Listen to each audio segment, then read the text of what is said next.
नमस्कार. आज आपण बनवणार आहोत पापलेटचं कालवण. त्यासाठी मी तेल तापत ठेवलं होतं पॅनमध्ये. तर ते तेल तापल्यानंतर आता मी टाकते त्याच्यात वाटण. आता हे वाटण तेल तापल्यानंतर चांगलं टाकायचं आणि मिक्स करायचं. आज मी आणले आहेत पापलेट. सारासाठी वेगळी ठेवले आणि तळण्यासाठी 5 पापलेट वेगळी ठेवले आहेत. आता ह्या पापलेटाला मी हळद मीठ कोकमागळ आणि मालवणी मसाला लावून मॅरिनेट करत ठेवले. चला, आता तेल तापलं. ह्या वाटण्यासाठी मी कांदा खोबरं लसूण धणे लाल तिखट आणि हळद हे वाटण तयार केले. आता मी वाटण टाकते. तेल टाकले त्याकडे मी चांगले इडली करते.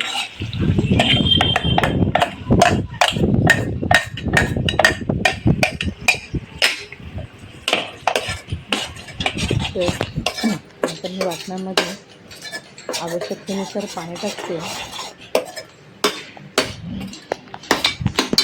जेवढं लागेल तेवढं पाणी टाकायचं आणि चांगली उकळी द्यायची.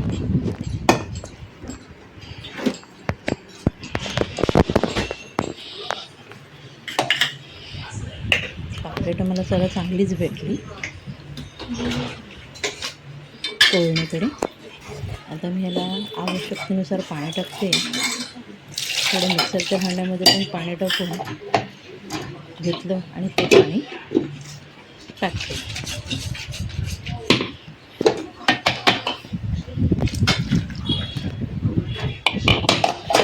आता पाणी टाकल्यानंतर पुन्हा थोडं कमी वाटलं म्हणून मी परत पाणी टाकते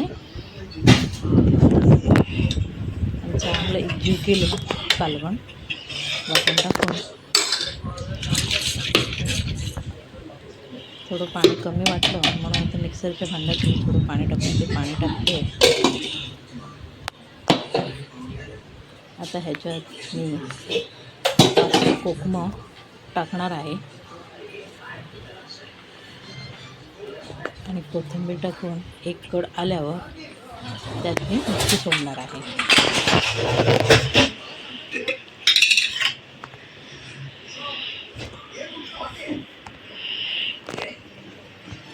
आता ही कोकम मी 5-6 कोकम घेतली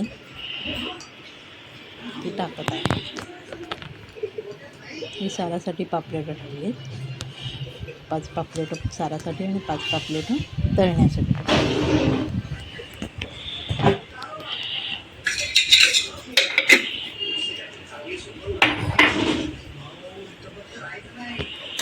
थोडा आला त्याच्यात कोकम टाकते.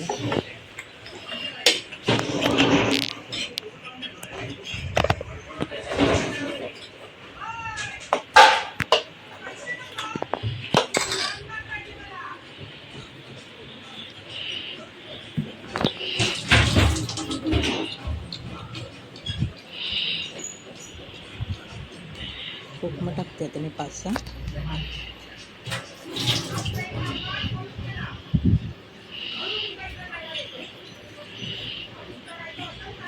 आणि कोथिंबीर टाकून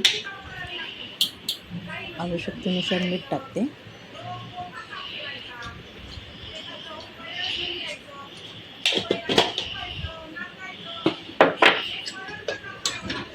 मीठ टाकल्यानंतर ते कालवण पुन्हा एकदा हलवलं.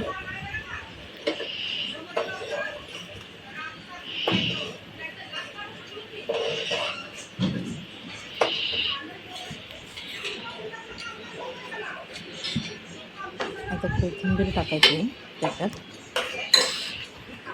गार्निशिंगसाठी. भरपूर अशी कोथिंबीर टाकायची.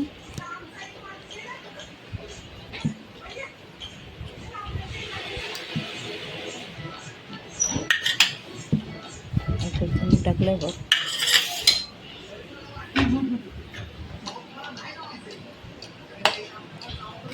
कालवण पुन्हा एकदा ढवळलं आता कालवणाला चांगला उकळ आला आहे. आता मी त्यात हे मॅरिनेट केलेली पापलेट कालवण्यासाठी त्यात सोडत आहे. डोक्याचा भाग आणि शेपटीचा भागाचे 2 तुकडे केले पापलेटचे, ते टाकून मी एक कड काढते.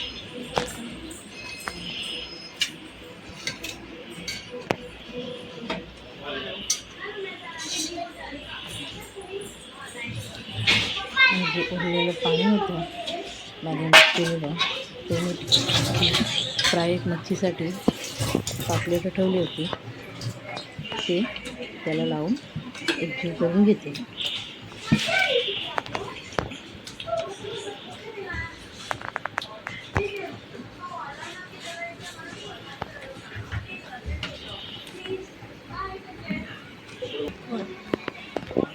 आता कालवण मस्त उकळलं.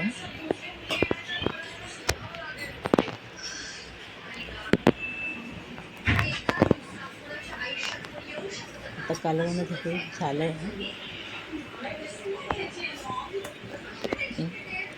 गॅस 5 मिनिटांनी कमी करत आहे. जर तुम्हाला व्हिडिओ आवडला असेल तर लाईक करा, सबस्क्राईब करा.